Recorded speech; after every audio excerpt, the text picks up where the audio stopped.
Hello students, nice to see you again on Miss Gal Teaches English channel.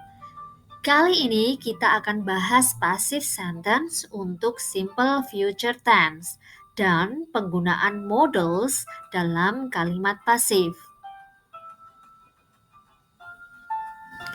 Alright guys, stay tuned on this channel, right? And don't forget to click like and subscribe button. Let's get started.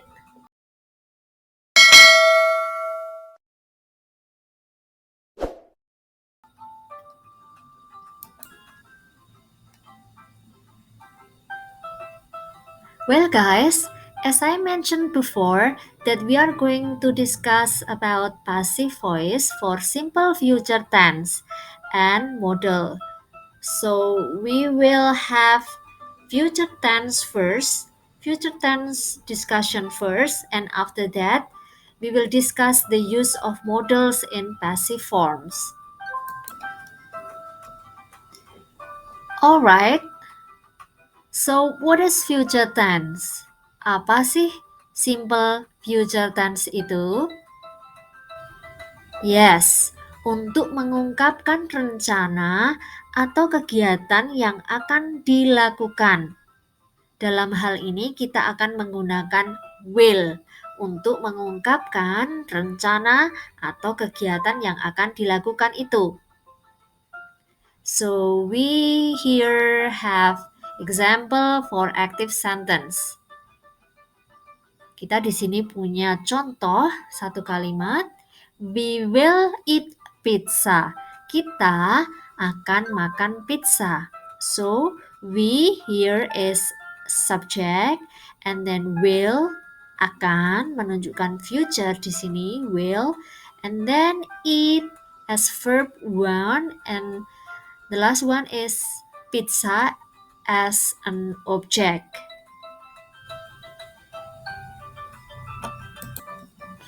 So we will change this active sentence into passive form. Bagaimana bentuknya, bagaimana patternnya? Yuk kita lihat di slide berikutnya. Oke students, mengingatkan kembali bahwa kalimat pasif selalu menggunakan verb 3, verb yang ketiga.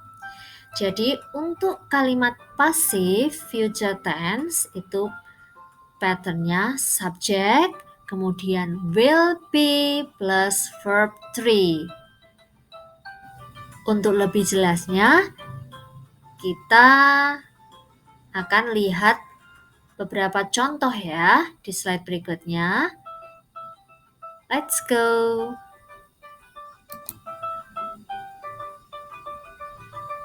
Oh, masih di kalimat yang sama yang seperti tadi ya. Aktifnya we will eat pizza. Kemudian kita akan merubahnya menjadi kalimat pasif. Oke, langkah pertama, tips pertama yaitu kita harus mengidentifikasi kalimat aktif. Oke, we subject, will di sini menunjukkan future, and then eat adalah verb one, and pizza is object. Kemudian langkah kedua, pindahkan objek di kalimat aktif menjadi subjek di kalimat pasif. Yuk kita pindah pizza here, pizza yang tadinya objek menjadi pizza subjek di kalimat pasif. Kemudian will be ini sudah patternnya ya, will be harus menggunakan will be untuk future, will be, and then kita merubah verb eat atau verb di sini menjadi verb ketiga. Kebetulan di sini ada eat berarti menjadi eaten. Pizza will be eaten by us. By us ini adalah optional. Karena di sini adalah agentnya, boleh disebutkan, boleh tidak. Pizza will be eaten by us. Pizza akan dimakan oleh kita. Begitu? Is it understood?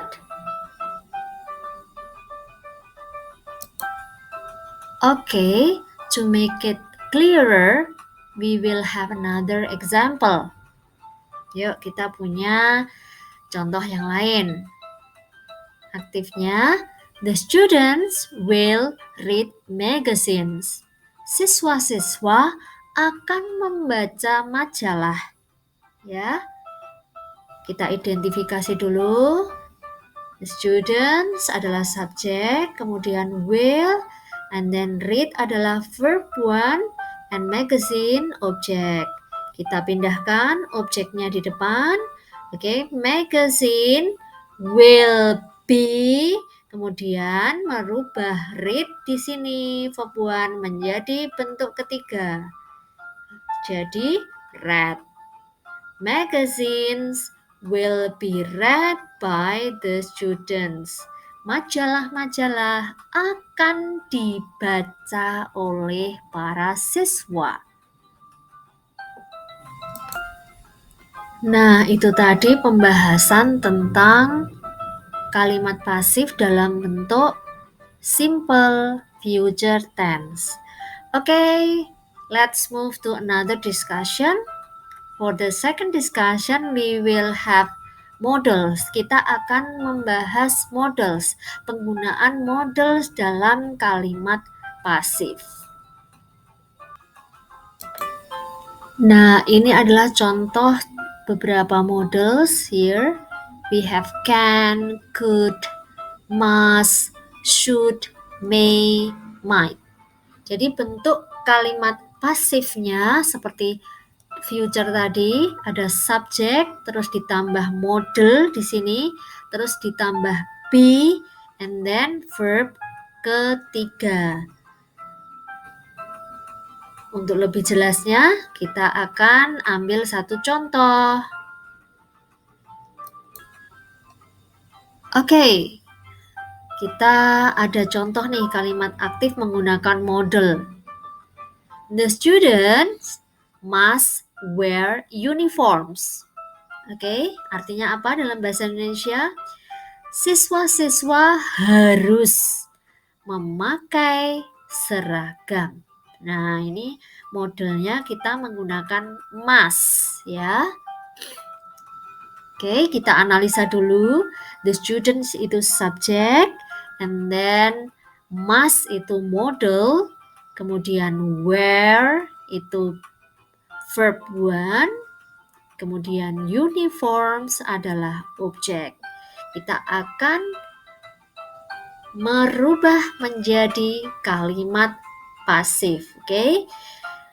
Objeknya kita taruh di depan. Uniforms here menjadi subjek. Kemudian must be, model plus be.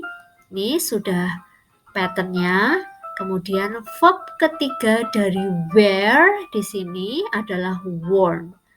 Jadi uniform must be worn by the students. Nih kurang S ya, harusnya ada S-nya di sini. Oke, jadi seragam harusnya itu wajib ya, harus dipakai oleh para siswa. Oke, students, is it understood? Bisa dimengerti? Kalau belum, kita punya contoh lain, oke? Nah, ini contoh lain. Aktifnya di sini kita menggunakan model can. Bisa atau dapat. Menggunakan can di sini. Yuk, kita lihat aktifnya dulu. She can do the task. Dia bisa mengerjakan tugas-tugas. Yuk, kita analisa. She as a subject, kemudian can di sini adalah model, kemudian do adalah verb 1, and then the task is object. And then langkah kedua, kita pindah the task menjadi subjek di kalimat pasif. The task, yuk, dapat di can be, ya, ini model plus be di sini. Kemudian kita merubah verb 1 do menjadi verb ketiga done. Oke, jadi kalimatnya menjadi the task can be done by her. Jadi tugas-tugas dapat dikerjakan oleh dia. Nah, kita langsung ke pattern, penjelasan pattern, kembali ke simple future tense, yuk. Kita ulang, aktifnya itu tadi kan subject, ada will, verb one, and then object. Kemudian pasifnya, objek di kalimat aktif kita jadikan subjek di kalimat pasif, kemudian masih mengikuti will-nya akan di tadi adalah will be, and then merubah verb 1 menjadi verb ketiga. Boleh diikuti by agent. Oke, di sini. Sekali lagi, subject, will be, verb ketiga. Will be-nya itu sudah melekat terus ya. Akan di verb apa? Pekerjaannya di sini akan ditulis, akan dicuci, dan di sini tetap kalau future menggunakan will be. Oke? Nah, ini pattern yang menggunakan model. Ya, tadi kalimat aktifnya subjek, kemudian model. Model tadi ada must, can, could, may, should, dan sebagainya. Kemudian verb one, and then object. Kita mau jadikan kalimat pasif, objeknya maju ke depan, terus model plus be. Ini sudah paketan ya. Berarti harus must be, can be, could be, may be, should be, and etc. Jadi ini sudah paket, sudah dari sononya. Jadi model be ini harus, jangan ketinggalan, be-nya jangan ketinggalan. Kemudian disusul verb ketiga, kita mengubah verb 1 yang di kalimat aktif menjadi verb ketiga. Kemudian lagi boleh diikuti oleh agent. Jadi subject plus model be and then verb ketiga. Well, student, it's very easy, right? Sangat mudah bukan bentuk simple future tense dan penggunaan models dalam kalimat pasif. Oke, untuk latihannya akan ada di slide berikutnya. It's very easy, right? Sangat mudah bukan bentuk simple future tense dan penggunaan models dalam kalimat pasif. Oke, untuk latihannya akan ada di slide berikutnya.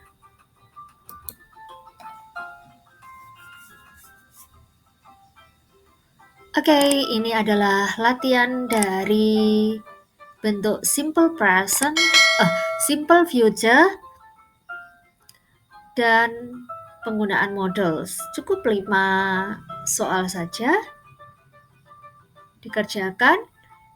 Jangan menyerah ya. Pokoknya sesuai dengan pattern yang saya jelaskan di depan tadi. Oke, selamat mencoba.